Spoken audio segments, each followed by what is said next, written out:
अस्सलाम वालेकुम students, learner, friends. तो हमने जनाब इन्वर्टिब्रेट्स को शुरू किया था अपने इस चैनल पे। हमने प्रीवियस लेक्चर फाइलम पोरिफेरा के अबाउट दिया था और इन्वर्टिब्रेट्स के फाइलम पोरिफेरा के अबाउट डिस्कस किया।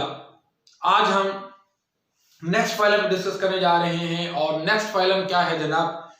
फाइलम निडेरिया है, जो कि इन्वर्टिब्रेट्स का फाइलम है जिसमें रेडियल सिमेट्री पाई जाती है। जबकि हमने प्रीवियस लेक्चर के दौरान फाइलम पोरिफेरा को जब डिस्कस किया था तो हमने ये कहा था कि उसमें कोई सिमेट्री नहीं पाई जाती, लैक ऑफ सिमेट्री है।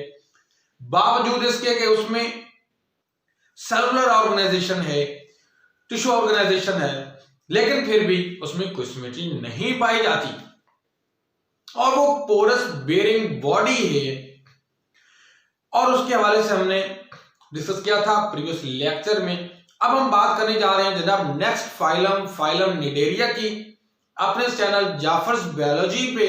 और जिन लोगों ने अभी तक मेरे चैनल को सब्सक्राइब नहीं किया, हक बनता है यार वो इसको सब्सक्राइब करें, बेल आइकन को प्रेस करें और वीडियो को लाइक और शेयर करना तो बिल्कुल ही ना भूलें। तो हम चलते हैं जनाब अपने नेक्स्ट लेक्चर। कौन सा है जनाब? फाइलम निडेरिया पे है। फाइलम निडेरिया क्या है? फाइलम निडेरिया अपनी नाम के लिहाज से अपनी अलग शनाख्त रखता है। जैसे phylum Porifera porous bearing body की वजह से जनाब वो अपनी एक अलग शनाख्त रखता था, उसी तरह फाइलम निडेरिया की अपनी एक शनाख्त है जनाब। क्या है?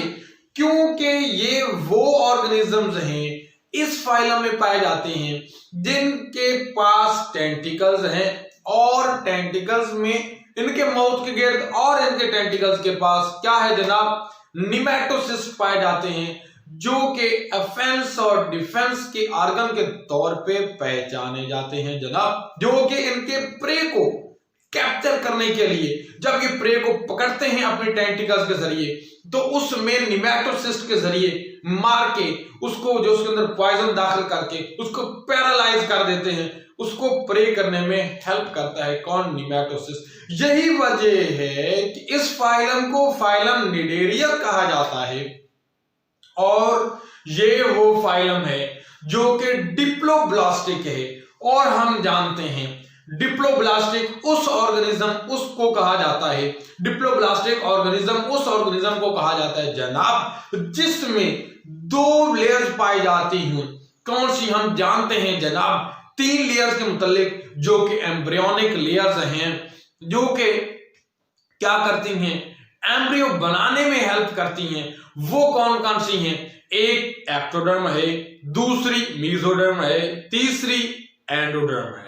हमने तीनों लेयर्स मुतालिक जानते हैं, मगर वो ऑर्गेनिज्म जिनमें ये तीनों लेयर्स पाई जाती हूं, वो ऑर्गेनिज्म जिन्हां विच तीनों लेयर पाई जांदियां होण उन्हां की आख्या जांदा जनाब ट्रिप्लोब्लास्टिक आख्या जांदा। मगर जिन्हां ऑर्गेनिज्म विच 2 लेयर पाईयां जांदियां, केड़ी एक्टोडर्म ते एंडोडर्म।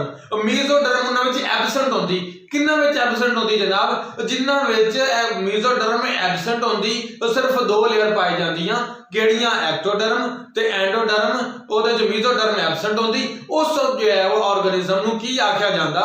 उस ऑर्गेनिज्म नु आख्या जांदा डिप्लोब्लास्टिक। उस ऑर्गेनिज्म को क्या कहते हैं जनाब?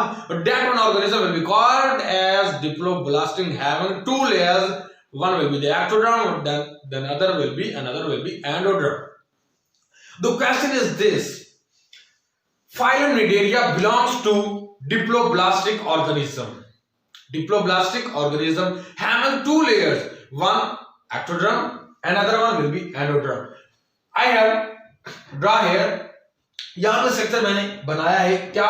यहां पे मैंने हाइड्रा की एग्जांपल दी है, ये मैंने ओबीलिया की एग्जांपल दी है, ये हाइड्रा, ये ओबीलिया। इसमें भी मैंने एक्टोडर्म को शो किया है, एंडोडर्म को भी यहां पे शो किया है। इसमें मैंने वाज़ेह तौर पे बताया है कि ये बाहर वाली जो ब्लू कलर की लाइनिंग दी हुई है इसको एक्टोडर्म कहा है, अंदर वाली जो रेड कलर की लाइनिंग है इसको सेपरेशन की है कलरेशन के हिसाब से, उसको एंडोडर्म कहा है। अब इन एक्टोडर्म और एंडोडर्म की अगर हम बात कर रहे हैं, ecto stands for external, endo stands for internal. जो एक्टोडर्म है उसे एपिडर्मिस के नाम से भी यहां पे जाना जाता है। अब जो एक्टोडर्म है वो क्या बनाती है? एक्टोडर्म इनके अंदर फाइलम निडेरिया के अंदर क्या बनाती है? टेंटिकल्स बनाती है, निमैटोसिस्ट्स बनाती है। ये जनाब इसके टेंटिकल्स पड़े हुए हैं, ये टेंटिकल्स हैं। इन टेंटिकल्स में पड़े हुए निमैटोसिस्ट, ये निमैटोसिस्ट जिन सेल्स से बने हुए हैं उनको नीडोसाइट्स कहते हैं। क्या कहते हैं? ये टेंटिकल्स के पास पड़े हुए निमैटोसिस्ट, निमैटोसिस्ट को क्या कहते हैं? ये जिन सेल्स से बने हुए हैं उन सेल्स को नीडोसाइट्स कहते हैं। अब ये नीडोसाइट्स करते क्या है? इन नीडोसाइट्स के साथ ये थ्रेड लाइक स्ट्रक्चर पड़ा हुआ है। वो थ्रेड लाइक स्ट्रक्चर क्या है? वो जैसे ये प्रे इनके करीब आता है वो टच होता है, वो अपनी वो प्रे की बॉडी के साथ टच होता है। जब वो प्रे की बॉडी के साथ टच होता है तो उसके टच होने की वजह से वो जो स्टिमुलस प्रोवाइड करता है इनके टेंटिकल्स को, क्या प्रोवाइड करता है? थ्रेड लाइक स्ट्रक्चर मौजूद है जो टच होता है किसके साथ? प्रे के साथ। जैसे टच हुआ प्रे के साथ तो वो क्या करेगा? स्टिमुलस प्रोवाइड करेगा। किसको? निमैटोसिस्ट को। अब निमैटोसिस्ट क्या है? ये इस तरह का स्ट्रक्चर है। निमैटोसिस्ट में से इनके गिर्द एक जो है वो थ्रेड लाइक स्ट्रक्चर जुड़ा हुआ है, इसके साथ अटैच हुआ है, राउंडेड हुआ है। अब इस निमैटोसिस्ट ये यू शेप में मौजूद है। जैसे ये बिलफज इसके मौजूद है तो उसका नाम थ्रेड लाइक स्ट्रक्चर है जो अटैच होता है या टच होता है उसके साथ प्रे के साथ। जैसे इसके साथ प्रे टच हुआ, फर्ज किया इसके साथ ये प्रे टच हुआ, इसके साथ ये प्रे टच हुआ, नतीजे में इसने ये पैगाम भेजा किसके पास? निमैटोसिस्ट के पास। जब निमैटोसिस्ट के पास पैगाम आया तो ये इस शेप में था। नतीजे जब इसके साथ पैगाम हुआ इसने फौरन किया क्या? अब इसमें से एक जो है वो बाहर की तरफ स्ट्रक्चर उभारा। जैसे मैंने मार्कर को बाहर की तरफ निकाल कर दिखाया, बाहर की तरफ उन्होंने क्या है? स्ट्रक्चर उभारा। इस स्ट्रक्चर को कहते हैं बार्ब। क्या कहते हैं इसको? बार्ब कहते हैं। ये मैं इसकी निमैटोसिस्ट की शेप दिखा रहा हूं, मतलब निमैटोसिस्ट है। इसमें से क्या है? ये पहले यूं था, जब तक कि पैगाम नहीं आता तब तक ये आता है। जब ये थ्रेड लाइक स्ट्रक्चर अपने प्रे से अटैच होता है, टच होता है, तो ये पैगाम देता है इसको, निमैटोसिस्ट को। निमैटोसिस्ट के पास पैगाम आता है, नतीजे में इसमें से ये बार्ब लाइक स्ट्रक्चर बाहर निकलता है। जब ये बार्ब लाइक स्ट्रक्चर बाहर निकलता है तो इस बार्ब लाइक स्ट्रक्चर पे क्या होते हैं? वो जो नीडोसाइट्स पड़े हुए हैं वो उसको डसते हैं, उसको स्टिंगिंग करते हैं। किसको? प्रे को। वो जब उसको स्टिंग मारते हैं, उसको डसते हैं, नतीजतन अपनी पॉइजन उसमें दाखिल करते हैं। नतीजतन वो जो क्या होता है? प्रे जो होता है वो पैरालाइज हो जाता है। अब ये सिर्फ एक फ्लेज टेंटिकल नहीं, तमाम टेंटिकल जो फर्ज के मैं आपसे आपको टेंटिकल दिखा रहा हूं। ये प्रे आया, ठीक है, ये प्रे यहां पे टच हुआ। जैसे टच हुआ नीडोसिस्ट ओपन हुए। नीडोसिस्ट ओपन होने के बाद ये टेंटिकल्स ने क्या किया? टेंटिकल्स यूं हुए, ये कंडीशन हुई। इसके नतीजे में क्या हुआ? ये मुख्तलिफ टेंटिकल जो उसके साथ टच होंगे और उसके नतीजे में क्या होगा? वो निमैटोसिस्ट के जरिए अपनी पॉइजन इस प्रे के अंदर दाखिल कर रहे हैं और वो प्रे क्या हो जाएगा? पैरालाइज हो जाएगा। जब वो प्रे पैरालाइज हो जाएगा तो वो उसको खींच के किसकी तरफ ले जाएंगे? अपनी ऑरल कैविटी की तरफ ले जाएंगे, अपने मुंह की तरफ ले जाएंगे और मुंह से वो अंदर ले जाएंगे अपने गैस्ट्रोवेस्कुलर कैविटी की तरफ। और गैस्ट्रोवेस्कुलर कैविटी का दूसरा नाम एंटेरॉन है। अब ये टेंटिकल्स के मुताबिक बताया, नीडोसिस्ट के मुताबिक बताया, मैंने कहा कि ये एक्टोडर्म के जरिए बने होते हैं। अब जो गैस्ट्रोवेस्कुलर कैविटी की बात की है, गैस्ट्रोवेस्कुलर कैविटी ये इनकी बॉडी कैविटी भी है, यही इनको डाइजेस्टिव सिस्टम में भी हेल्प करती है। इनका कोई मकसूद डाइजेस्टिव सिस्टम नहीं है, ये इनको डाइजेस्टिव सिस्टम में भी हेल्प करती है। ये गैस्ट्रोवेस्कुलर कैविटी जिसका दूसरा नाम एंटेरॉन है, ये एंटेरॉन या गैस्ट्रोवेस्कुलर कैविटी ये क्या कहलाती है? एक ही आखी जाती, एक ही कहलाई जाती गैस्ट्रोवेस्कुलर कैविटी या एंटेरॉन। इनकी आखिया जाता जनाब ए एंडोडर्म के जरिए बढ़ती है। किसके जरिए बढ़ती है? एंडोडर्म के जरिए बढ़ती है। तो फिर एक गैस्ट्रोवेस्कुलर कैविटी वो मकाम है जिथे डाइजेशन होती है। वो प्रे जिन्होंने डाइजेस्ट किया, इन्होंने पैरालाइज किया टेंटिकल तो नीडोसिस के जरिए, उन्होंने लेके आंदा जनाब इन्होंने गैस्ट्रोवेस्कुलर कैविटी के अंदर, उत्थे दी डाइजेशन शुरू हो गई। हुण होया की है कि जनाब इत्थे लेके अब एक क्वेश्चन यहां पे ये पैदा होता है कि जब नीडोसिस ने किसी प्रे को पैरालाइज किया और उसको इंजेस्ट किया, इट मीन दैट ये तो कॉर्निवोरस हुए, ये तो अपने शिकार कर रहे हैं, उसको खा रहे हैं, कॉर्निवोरस हुए, उसको प्रे करके ही खा रहे हैं। चलो ये गैस्ट्रोवेस्कुलर कैविटी मैंने क्या कहा है कि एंडोडर्म के जरिए बनती है। अब इन एक्टोडर्म और एंडोडर्म के दरमियान में खला है, उस खला में मटेरियल पड़ा हुआ है, कुछ मटेरियल पड़ा हुआ है, वो मटेरियल क्या कहलाता है? मेसोग्लिया कहलाता है। ये यहाँ पे मैंने शो किया है, क्या शो किया है? बेरोनी स्ट्रक्चर ब्लू मैंने शो किया है, इंटरनल रेड शो किया है, ब्लू और रेड के दरमियान ये मैंने ब्लैकिश शो किया है। ये ब्लैकिश क्या है? मेसोग्लिया है। ये हाइटे में भी शो किया है, यहाँ पे मैंने ब्लू कलर से शो किया मेसोग्लिया को। एक्चुअली मेसोग्लिया क्या है? इंटरनल मटेरियल है। मेसोग्लिया क्या काम करता है? मेसोग्लिया इसको इंटरनल स्केलेटन प्रोवाइड करता है, वो चाहे हाइड्रा हो चाहे वो ओबेलिया हो, चाहे वो पॉलिप की शक्ल हो चाहे वो मेडुसी की शक्ल हो, दोनों को ये क्या प्रोवाइड करता है? दोनों में internal structure, internal skeleton provide करता है, जो कि उसको सपोर्ट फराहम करता है। मेसोग्लिया की प्रोवाइड करता है जनाब, इंटरनल सपोर्ट फराहम करता, इंटरनल स्केलेटन दी शेप में लेके आंदा। ठीक है, अब यहां पे मैंने दो चीजें डिस्कस की, एक पॉलिप और एक इसका नाम क्या है? मेडुसी। अब यहां पे अगर बात करते हैं मेडुसी की और पॉलिप की, दोनों की अगर हमने यहां पे बात की है तो एक चीज यहां पे डिस्कस करने वाली है कि ये पॉलिप है, ये मेडुसी है। It mean that with an organism, with an phylum जो है वो एक ऑर्गेनिज्म अपनी दो शेप्स में पाया जा सकता है, पॉलिप में भी मेडुसी में भी, पॉलिप में भी और मेडुसी में भी। तो इसको अल्टरनेशन ऑफ जनरेशन कहा जाता है। इसको क्या कहा जाता है? Alternation of generation. के मतलब एक ऑर्गेनिज्म जो कभी पॉलिप की शेप में पाया जाता हो तो कभी वो मेडुसी की शेप में, पहले मेडुसी में फिर पॉलिप में, फिर पॉलिप में फिर मेडुसी में। इस तरह जो ये जनरेशन जो है पॉलिप और मेडुसी की जनरेशन का रद्दो बदल होके आना, एक दूसरे के बाद होके आना, एक के बाद दीगरे, इसको हम क्या कहते हैं? Alternation of generation. हम ये भी देखेंगे कि फाइलम निडेरिया में अल्टरनेशन ऑफ जनरेशन कहां पे किस किस में पाई जाती है, कुछ एग्जांपल देंगे। मीन ये हुआ कि alternation of generation phylum Cnidaria में पाई जाती है। वो अल्टरनेशन ऑफ जनरेशन किस में होती है? पॉलिप और मेडुसी का रद्दो बदल होके आना।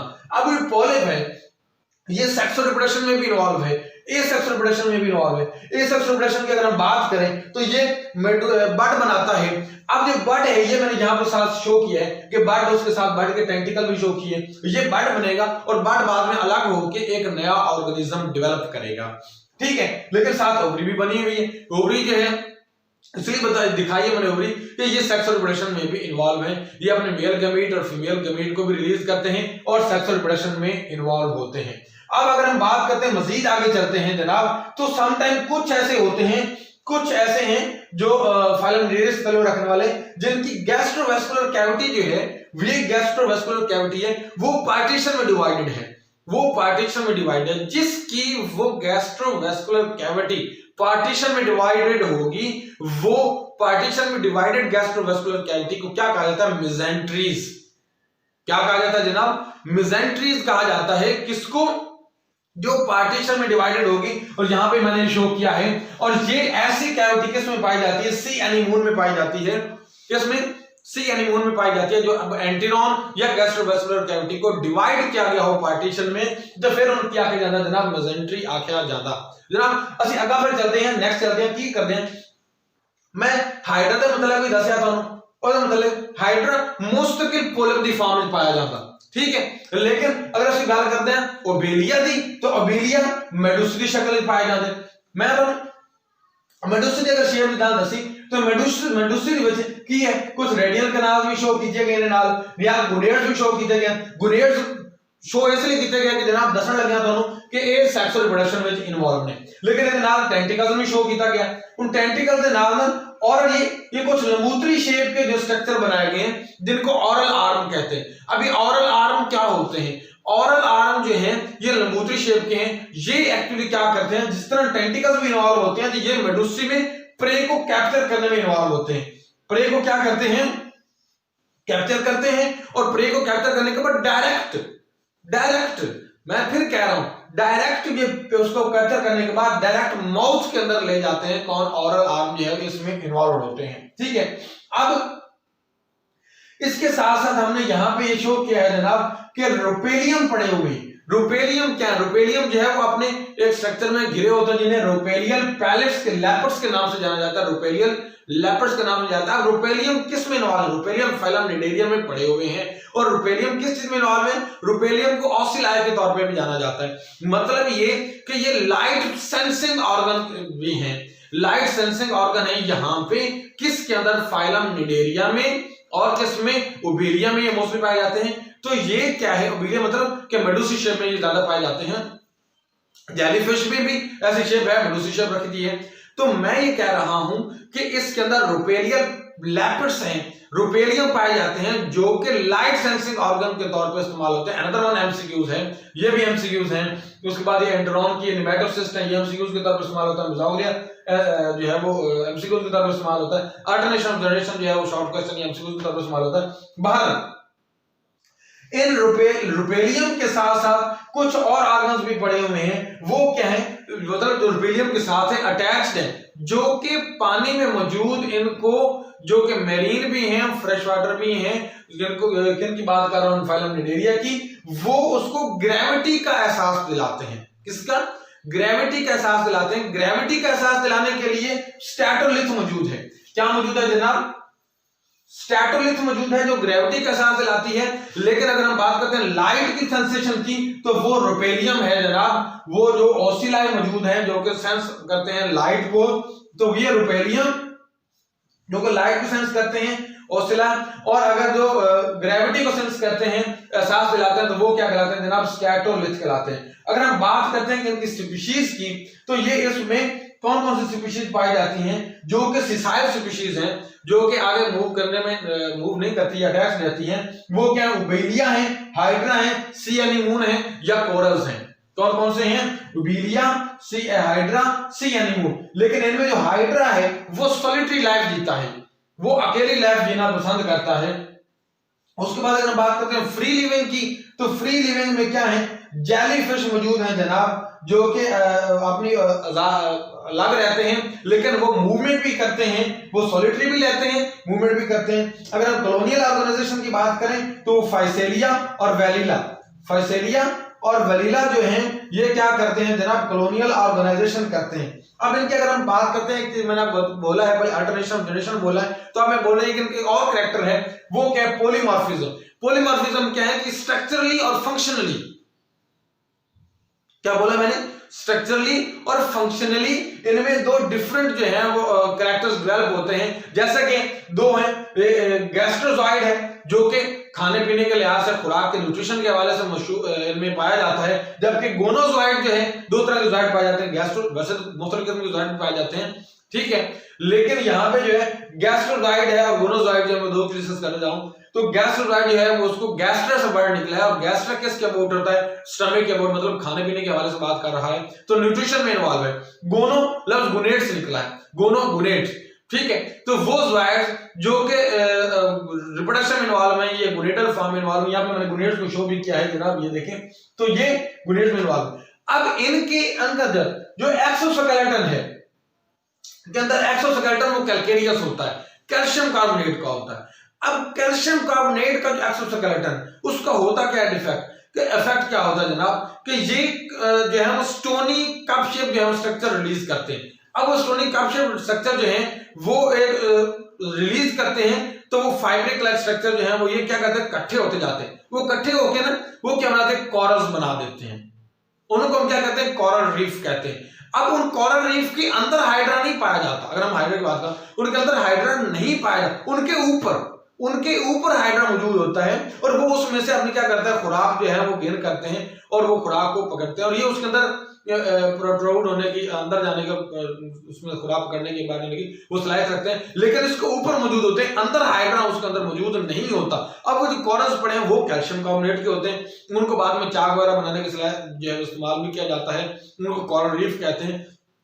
बात पर वो इतने बड़े हो जाते हैं जैसे लगता है कि वो समुद्र में जनाब कोई आइलैंड की शक्ल में पड़े हुए हैं, ठीक है। तो चूने का पत्थर जो है वो बनाने में इस्तेमाल भी होते हैं। बहरहाल आगे बात करते हैं पॉलीमॉर्फ। मैंने आपको कहा है कि पॉलीमॉर्फिज्म इनमें पाया जाता है, गैस्ट्रोजॉइड और गोनोजॉइड स्ट्रक्चर को क्या कहते हैं, पॉलीमॉर्फिज्म। अनदर वन एमसीक्यू है जनाब कि ये क्या है, जो कि बोर्ड के हवाले से, यूनिवर्सिटी के हवाले से बड़ा जो है वो फेमस एमसीक्यूज में से है। इनमें पॉलीमॉर्फिज्म पाया जाता है, किसमें, फाइलम निडेरिया में गैस्ट्रोजॉइड और गोनोजॉइड के हवाले से बात कर रहे हैं। अब इनकी टाइप्स की डिस्कस किया हमने, तो मैंने टाइप के लिए फिर मैं कल भी मैंने बोला था जनाब एक जुगाड़ लगाया जनाब, तो लिए फिर जुगाड़ लाया था कि जुगाड़ लाने टाइप एग्जांपल याद करना बड़ा सौखा दिया तरीका। जुगाड़ लाया कितना जनाब, होमा, होमा वो वाली नहीं होमा। होमा क्या है, होमा का क्या है, एच स्टैंड्स फॉर होमा में H पहले आ रहा है, H स्टैंड्स फॉर हाइड्रा, जो कि फ्रेश वाटर है और ये पोलिप की शक्ल में पाया जाता है। हाइड्रा जो है वो फ्रेश वाटर है और पोलिप की शक्ल में पाया जाता है जनाब, और ये इसमें मेडुसी नहीं होती, मतलब इसमें अल्टरनेशन ऑफ जनरेशन एब्सेंट है। हाइड्रा में अल्टरनेशन ऑफ जनरेशन एब्सेंट है, ये पाया सिर्फ पोलिप की शक्ल में पाया जाती है, शेप में पाया जाता है, मेडुसी की फॉर्म में होता ही नहीं। जब मेडुसी की फॉर्म में नहीं होता तो फिर इसमें alternation of generation he absent होगी। दूसरी बात है, होमा में दूसरा आता है ओ क्या है? ओबेलिया। ओबेलिया क्या है? ये मेरीन है। क्या है? मेरीन है, और ये मेरीन है लेकिन इसमें अल्टरनेशन ऑफ जनरेशन पाई जाती है। इसमें पॉलिप और मेडुसी का जो है वो रद्दोबदल होना दोनों स्ट्रक्चर का इसमें पाया जाता है। अगर उसके बाद हम बात करते हैं एम की, एम स्टैंड्स फॉर मैड्रिपोरा। मैड्रिपोरा में इसमें एक्सोस्केलेटन के वाले से बात की, कोरल रीफ बनाने में इन्वॉल्व, मैंने पहले आपको बताया। कैल्शियम कार्बोनेट के वाले से बात की, इसमें कैल्शियम कार्बोनेट जो है वो पाया जाता है, जो कि कैल्केरियस है, इसका एक्सोस्केलेटन बनाता है और कैल्शियम जो है वो कोरल रीफ बनाने में इस्तेमाल होता है। ठीक है, उसके बाद हम बात करते हैं दूसरा एक है एक्टिनिया। एक्टिनिया की एग्जांपल क्या है? सी एनीमोन। एक्टिनिया सी एनीमोन, और इसमें क्या है? ये पॉलिप की शक्ल में ज्यादा होते हैं, लेकिन इसमें मेडुसी स्टेज होती है मगर वो रिड्यूस्ड फॉर्म में होती है। सॉरी, इसके जो है पॉलिप, सॉरी सी एनीमोन जो है पॉलिप में ही पाया जाता है, इसमें दूसरी जो है वो ना होने के बराबर होती है। ठीक है, और ये क्या होता है कि इसमें अल्टरनेशन जनरेशन जो है वो कुछ हद तक कभी कभार दिखने में आती है। उसके बाद एवरेलिया। एवरेलिया में जो है वो जेलीफिश पाई जाती है, और जेलीफिश में जो है उसका आपको मतलब बताया है कि जनाब ये भी इसकी टाइप है। मैंने क्या कहा? होमा जो है उसका मैंने आपको एक जुगाड़ स्ट्रक्चर बनाया जिसके मतलब आप याद कर, जैसे मैंने पिछले में पोरिफेरा में लेस के अबाउट बात की थी। L stands for Leucoselenia, U Euplectilla, S stands for Sycon, S stands for Sponges। इस तरह यहाँ पे होमा बना कर दिया ताकि आपको जुगाड़ आपको इजी रह जाए कि फाइलम निडेरिया की टाइप्स कौन सी, एग्जांपल्स कौन सी, उनको याद करने में आसानी हो सके। तो जनाब ये मेरा था लेक्चर जनाब फाइलम निडेरिया के अबाउट। उम्मीद है आप लोगों को ये मेरा लेक्चर पसंद आया होगा, और काफी सारे इंपॉर्टेंट पॉइंट्स हैं जनाब की जो उसकी एमसीक्यू के हवाले से बोले जा सकते हैं। मैंने सारे पॉइंट्स को डिस्कस किया है। इंशाल्लाह आप लोगों को लेक्चर पसंद आएगा तो अपने दोस्तों के साथ, अपने फेलोज के साथ शेयर करना मत भूलें। मिलेंगे नेक्स्ट जो है वो लेक्चर में फाइलम नेक्स्ट के साथ, प्लेटिज्मेसीज के साथ इंशाल्लाह। अल्लाह हाफिज।